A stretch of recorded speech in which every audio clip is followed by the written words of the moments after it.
Aujourd'hui, Dieu a une chose importante à faire dans notre vie. Dieu a déposé dans mon cœur un message que j'ai déjà prêché quelques fois dans le cadre de mon ministère. Et je voudrais étudier cela avec vous aujourd'hui parce que je pense que ça va vous aider. C'est aux Romains, au chapitre 10, c'est dans un seul verset. Mais j'étais en train de méditer sur le verset hier et il a brûlé dans mon cœur, il a ouvert ma compréhension. Je pense que c'est une préparation pour votre succès. Et vous pouvez l'écrire car ça le sera. Aux Romains, le chapitre 10, un unique verset. C'est le verset du numéro 8 qui dit ainsi. Que dit-elle donc? Il est en train de faire une interrogation. La parole est près de toi, dans ta bouche et dans ton cœur. C'est là la parole de la foi que nous proclamons. Nous allons comprendre cela ici. Que dit-elle? Ça veut dire, il n'y a pas besoin de chercher par ici, tout est déjà décrété. C'est Dieu qui l'a établi. Les choses que Dieu établit ne seront jamais modifiées ou alors retirées, ne seront jamais ébranlées ou substituées. Et donc, pour toujours, dès le jour où Adam a été mis au monde, jusqu'au jour où Jésus reviendra, car il va nous prendre, et les uns vont aller à sa droite, et ils iront pour l'éternité avec lui, et les autres vers la gauche, ils iront vers l'enfer, comme un chanteur le raconte. Et ça va être d'une tristesse, voyez. Je ne sais pas pourquoi il y a des gens qui sont si entêtés. Ils vont échanger leur salut pour de la chair en putréfaction, pour de la malhonnêteté, pour une rébellion idiote, folle. Ces personnes ne comprennent donc pas. C'est comme si quelqu'un disait la chose suivante. Je vais faire retirer le sang de mes veines parce que je ne veux pas que cette affaire de sang circulant ici. Non, le pauvre, il a déjà commencé à partir. Il n'y a pas moyen. Nous avons été créés pour avoir le sang qui est la bénédiction que Dieu a créée. Comme dit l'idiot, l'homme a surgi par hasard. Cette perfection qui est le corps humain a surgi par hasard, ça veut dire. Une perfection totale. Et ce n'est pas juste l'homme pour les animaux, et en tout, on voit que c'est un créateur qui a fait exactement en montrant la chose. Bon, c'est cela un autre sujet. Donc, il n'y a pas de condition. La personne qui continue rebelle va être perdue. Qu'avez-vous dit? Qu'est-ce que Dieu a établi depuis Adam jusqu'au moment du Christ? C'est cela que nous allons voir ici à présent. Qu'allons-nous voir ici? Que dit-elle donc? La parole est près de toi. Faites attention à cela. Quelle parole est-ce? C'est une parole que Dieu a dit, que la lumière, la parole de Dieu. Et dans ces conditions propices, elle est entrée et a fait l'œuvre. C'est cette parole que vous entendez quand vous êtes à l'écoute de la prédication en regardant la Bible, qui vous saute aux yeux. La parole là, c'est la voix de Dieu pour vous. Mais ce qui est beau, c'est que cette voix de Dieu vient pour rester près de vous.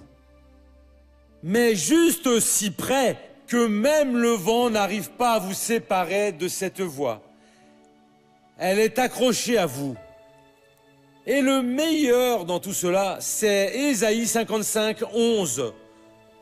Revenons ici. Mon frère, c'est la préparation pour que vous soyez un vainqueur. Ésaïe 55, 11. Ainsi en est-il de ma parole qui sort de ma bouche. Elle ne revient pas à moi sans effet, sans avoir fait ce que je désire, sans avoir réalisé ce pourquoi je l'ai envoyée. Et donc cette parole de Dieu qui sort de la bouche de Dieu, elle ne reste pas à fluctuer dans l'air. Elle ne reste pas juste près de vous, elle reste ensemble, elle reste collée.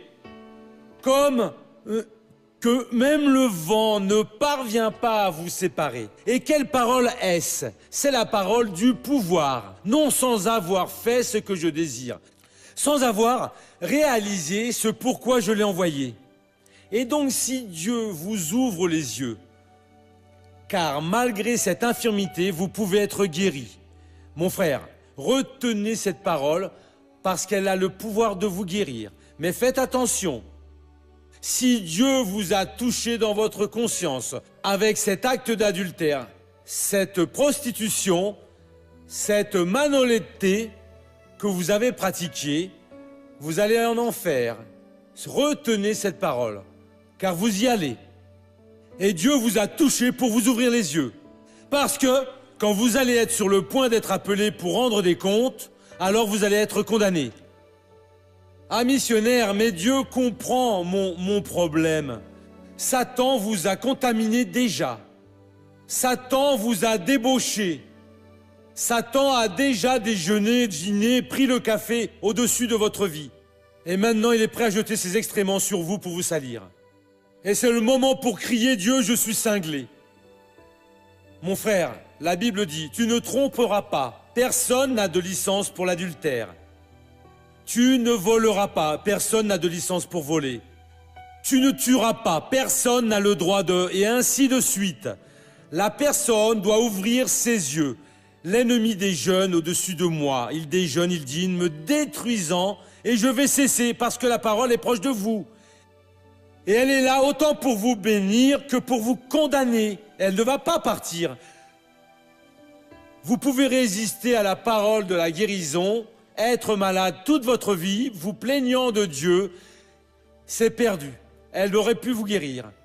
Elle est venue, la parole, pour vous sauver de ce vice, et la personne continue à renifler, à s'injecter, à fumer. La parole est bien là, et elle peut libérer la personne.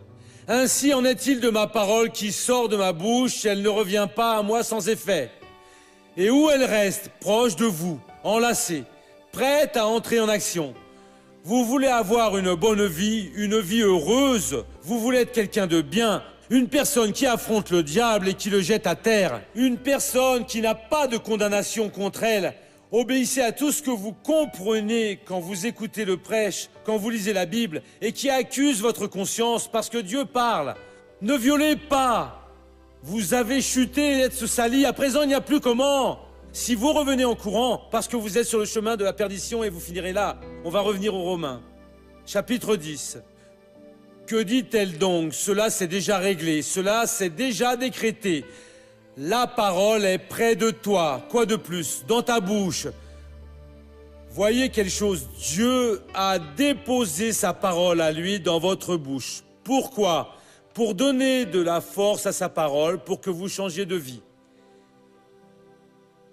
Il y en a qui continuent à s'amuser avec les choses.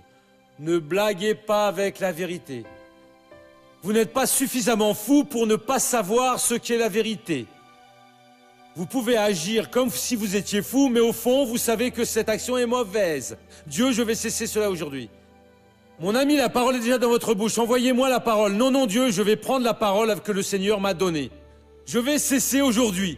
Je pratiquais le péché, celui-ci, cela, mais je ne veux plus, Seigneur Dieu. Je veux à présent le changement. Je veux être cette personne que le Seigneur a déterminé que je sois.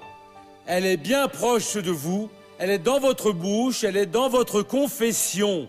Elle est juste là pour que vous parliez. Prenez position. Vous n'avez pas à prier maintenant et passer 2 jours à jeûner. Demandons à tout le monde qu'il prie, c'est votre décision à vous. J'avais déjà une rencontre de prévue pour commettre le péché de l'infidélité. Je ne veux pas commettre ce péché. J'avais de la haine et j'allais mettre du poison. Je ne vais pas faire cela. Je ne vais pas faire. La parole est dans votre bouche, c'est vous qui décidez. Et alors, le jour du jugement, vous allez dire « J'étais faible, je n'ai pas supporté. » Et Dieu va vous montrer le film. Ma parole allait vous convaincre, vous donnant le pouvoir, vous vous êtes laissé utiliser par le mal. Mon ami, il en est encore temps. Réveillez-vous. Ne croyez pas en la fantaisie, au mensonge, au spectacle, non. Croyez à ce qui est réel. La parole est proche de toi, dans ta bouche, et où de plus? Et dans ton cœur. Dans ton esprit. Quand la parole vient, voyez cela ici, c'est très important.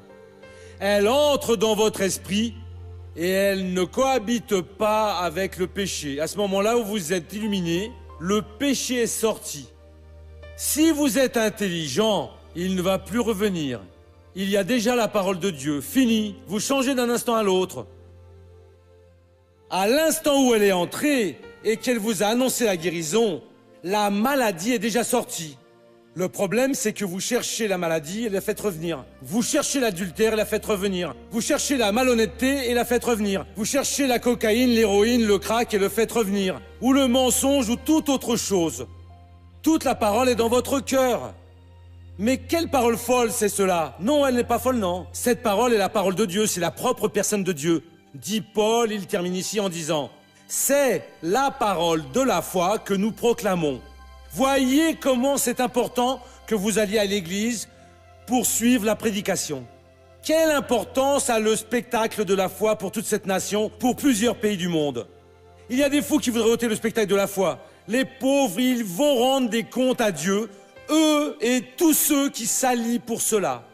Parce que c'est retirer des personnes, des millions de nécessiteux, pour l'échanger avec des choses banales qui ne font que passer, et puis viennent des choses pires, prenant la mauvaise décision. N'éteignez pas la télévision de chez vous.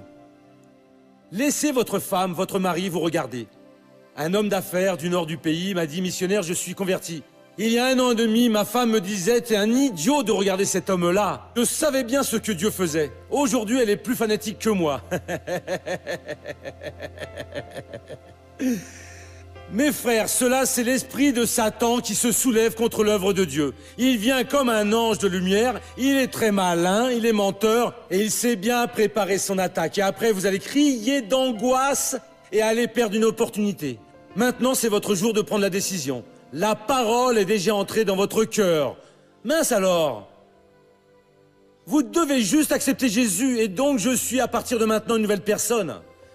Parce que ce criminel, celui qui est menteur, celui qui dérobait, qui pratiquait l'adultère, celui qui reniait son propre sexe, est mort. Je suis une autre personne à présent. Mais missionnaire, c'est aussi simple que ça. Et donc Dieu n'existe pas si c'est si simple que ça. La parole est près de toi. C'est déjà décidé, elle est près de toi, c'est déjà décrété. C'est ce que Dieu a dit, la vérité. L'oxygène est près de vous, vous n'avez pas à prier. Vous n'avez pas à prier pour avoir de l'oxygène. Vous prenez l'oxygène au dehors. L'oxygène en vous, la parole est encore plus près de vous que l'oxygène. La parole est près de toi.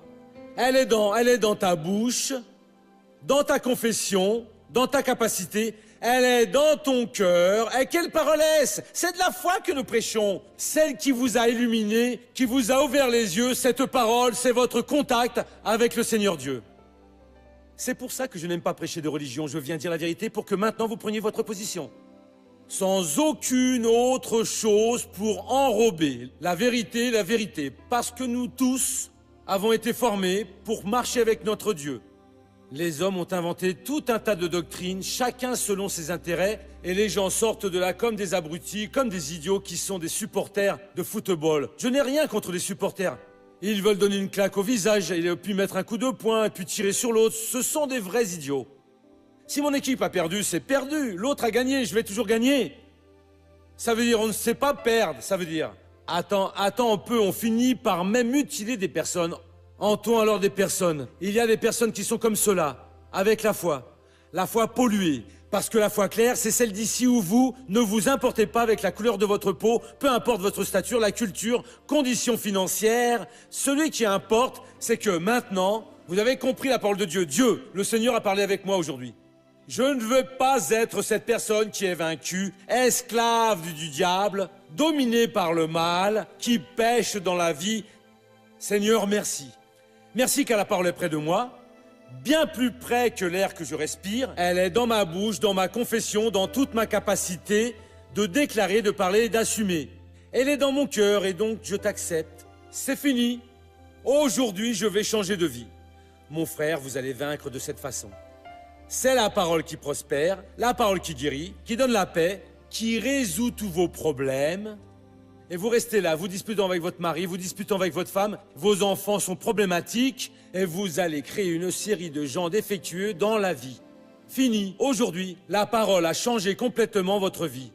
Laissez tomber tout ce que vous n'arriviez pas à céder. Pardonnez parce que cet acte est noble et vous serez cette bénédiction de Seigneur Dieu. Mais que dit-elle? Que dit-elle? C'est décrété. Qu'est-ce qui est décrété? La parole est près de toi, dans ta bouche et dans ton cœur. Quelle parole? C'est la parole de la foi que nous proclamons, que Dieu vous a donnée. C'est pour changer aujourd'hui, mon frère. Ne restez pas à attendre des années que les choses changent. Non, elles changeront maintenant au nom de Jésus. Je prends possession de la bénédiction. Je suis une autre personne. Je vais sortir d'ici en vainqueur. Amen, Jésus.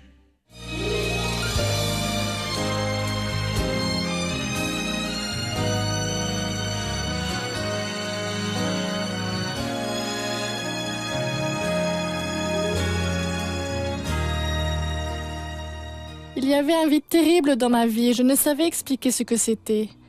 Je recherchais toujours le bonheur avec quelqu'un ou en quelque chose, voyez? Et quand les années ont passé, je me suis rendu compte que ma vie n'avait pas de sens et que je ressentais un vide terrible. J'ai été mariée, oui, avec un garçon et c'est lui qui m'a fait découvrir la cocaïne. J'avais à l'époque 20 ans. Ça a été ainsi une vie que je pensais qu'elle était merveilleuse. Vous voyez, cela me laissait euphorique. J'étais heureuse de tout, voyez? Mais après, j'ai fini par me séparer de cette personne parce que je voyais que ce n'était pas une bonne vie pour moi et que beaucoup de choses étaient en train de me perturber. Sauf que, après cela, je suis encore restée dans cette vie de cocaïne près de 10 ans, vous voyez. Et j'ai continué à faire l'expérience d'autres choses. J'ai expérimenté le LSD, j'ai expérimenté... Bon, tout ce que l'on peut bien imaginer, voyez. Et un jour, quand je suis arrivée, elle m'a dit « Tu sais, je vais installer un bar dans mon garage. » Et j'ai dit « C'est ça, à présent, elle va se tuer. » Parce que je savais bien toutes les choses qu'elle faisait, mais je n'avais jamais rien vu. Et là, avec ce bar, j'ai fini par la voir. Et qui se droguait, puis buvait. Et tout le monde là était parti. Tout le monde est drogué. Et il n'y avait que des drogués. Quand je suis tombée enceinte d'Aramis, je savais que ça allait être un garçon. J'ai dit, cet enfant va être la bénédiction de ma vie, parce que je vais changer en tout en fonction de lui, en relation à lui. Et réellement, quand mon fils Aramis est parvenu à l'âge de 5 ans, j'étais déjà séparée de son père. J'ai connu une autre personne, sauf que cette personne fumait du crack. Et à l'âge de 40 ans, j'ai expérimenté le crack. Mais ça a été une sensation vraiment horrible, une sensation de crainte en fait, de peur et une confusion mentale très grande. On parlait vraiment très mal d'elle. Parce qu'ici, c'est un petit quartier et tout le monde connaît tout le monde. Et elle avait une très mauvaise réputation. C'était horrible. Elle allait louer une table de snooker, après elle restait là, j'allais dormir et elle restait jusqu'à 3 heures du matin environ, avec le bar ouvert et des milliers de gens. Une vie abominable. Avec très peu de nourriture. Elle travaillait toute la journée et la nuit, elle se droguait. Ma mère, quelquefois, n'avait pas d'argent et quelquefois, on restait 3 jours sans manger. Et j'ai parlé ainsi à Aramis. Aramis, maman ne veut plus vivre cette vie-là. Cette vie n'est pas bonne, non. Et lui, bien qu'il était un enfant si aimable, si adorable, voyez, il a dit ainsi, « Nous allons réussir. » J'ai alors décidé d'aller à l'église. Soélie assiste au programme du spectacle de la foi et décide de connaître l'église internationale de la grâce de Dieu de Canoas, Rio Grande do Sul. C'est alors que j'ai connu l'église de la grâce de notre quartier, car plusieurs amis et diverses copines issues du quartier Saint-Louis y allaient fréquenter. Alors j'ai dit, ça c'est ma chance. Et réellement, j'ai senti un appel. Je pense que c'est ici que je me suis trouvée. Et puis, bien sûr qu'au commencement, je suis venue à l'église étant en déroute, à terre, oui, misérable, sans argent pour rien, dans une situation horrible. J'étais en train de vivre une vie vraiment misérable. C'est seulement à partir du moment où j'ai mis un pied dans l'église que j'ai remis réellement ma vie à Jésus et tout s'est transformé. Alors, on a commencé à se rétablir. Aujourd'hui, nous n'avons plus d'ennui, ma mère. Comme maintenant, tout se passe très bien. Ma mère, aujourd'hui, a l'eau, la lumière, et ce n'est que la joie dans notre maison. Ça a été merveilleux parce que Dieu m'a ainsi enlevé d'une telle manière de celui, des ténèbres, comme je le dis, voyez, parce qu'alors j'étais tout au fond du puits. Alors j'ai obtenu un autre emploi, la nuit. Je travaillais dans un salon, je maintenais ma maison, je travaillais la nuit m'occupant d'une dame âgée. Et alors, j'ai commencé à payer mes factures, à diviser, étaler, oui, toutes mes dettes. Et j'ai réussi à réformer ma maison, celle-ci où je réside. Un changement que l'on peut voir jour après jour. Parce que maintenant, elle travaille. Elle ne prend plus de jours de congé. Elle travaille et elle ne boit plus. Elle travaille de dimanche au dimanche et s'occupe bien d'Aramis. Et aujourd'hui, elle est une personne joyeuse et elle prie toujours. Elle est toujours contente avec tout le monde. Ça fait presque 3 ans, vous voyez, que j'ai cessé de prendre de la drogue et aujourd'hui je suis libérée au nom de Jésus.